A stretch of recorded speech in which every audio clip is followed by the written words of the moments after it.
the honor of participating with you. You had incredible guests as well. You brought Taylor Graham, who's fluent in Spanish, played for the Panama team. For the Panama team. He was 2 goals for the Panama national team, we would say. You had Montero.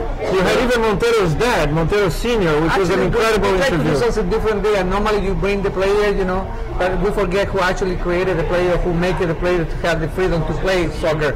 And we thought it was different to bring Montero's father to our show, and it was a really plus, actually, and we would like to bring him again, because they show you the back side of the game, back side of the player, you know, the real life, the family side of Montero, and especially at that time it was important to show that this kid is coming here to win, you know, to be the best player that we have in the Sounders, and I think he's doing that job. Excellent. In the next segment, we'll have an opportunity to have a full introduction for John. For now, let's focus on the next group here, Group G, with Brazil, North Korea, Portugal, and Ivory Coast. I have to start with that one, talking about the Koreans. And here's, I'm going to explain why. The Koreans are arriving, these, you know, new teams playing World Cups, not with that many tradition, but they're trying to be sneaky. South Korea came up with this in one of their friendlies. They swapped the numbers of the players, thinking that the media or the opponents would not understand who was lying, who was in the roster, who was playing offense, defense. Come on, guys. You know, okay, good. There is the common knowledge that you know, we don't know the players in other countries that much, but we can read the news and figure out who they're playing. And then the North Korea is even worse. They brought an attacking player and signed him up as a goalkeeper, because ultimately they didn't think they were going to use 3 players, and they wanted to bring one more striker. And then FIFA sent them a note and say, hey, you register this player as a keeper, he is a keeper, and for him to be on the field, he has to play goalkeeper. So they're trying to be sneaky. They're hiding nuclear weapons inside their hotels. They can be as sneaky as they want. They're not getting out of that group. Yeah, it won't matter in that group. You know that, right? I mean, it's a team that is 105 in the FIFA numbers, so it's like.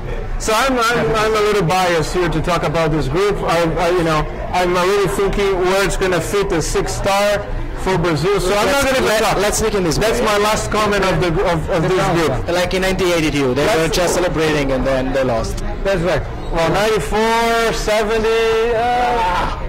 No, please. We can go on and on and on. Yeah, definitely the biggest rivalry of people.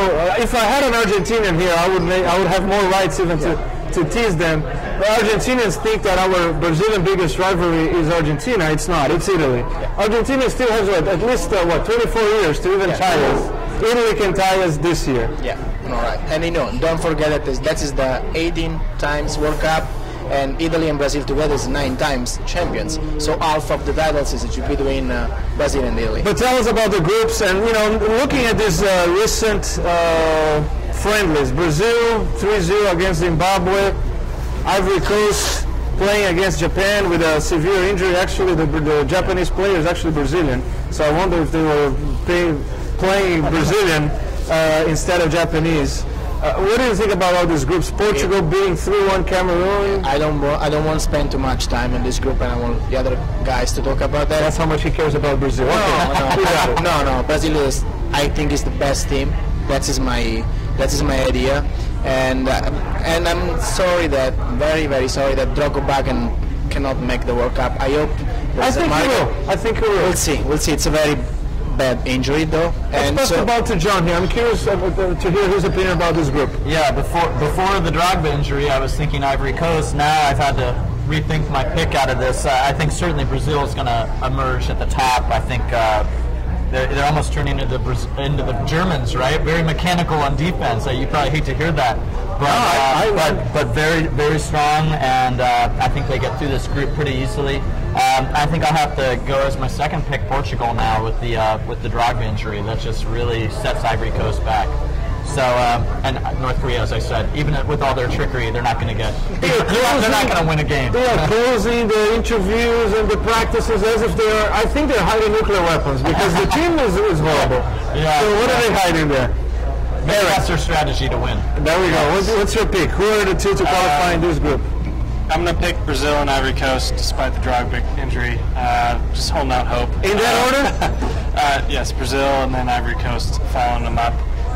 Portugal's Portugal's a good side, but I think Ivory Coast, even if Drogba was ruled out, I think they're going to be fired up, being it is in Africa, albeit not in their particular country. But you know, it's their continent, first time there.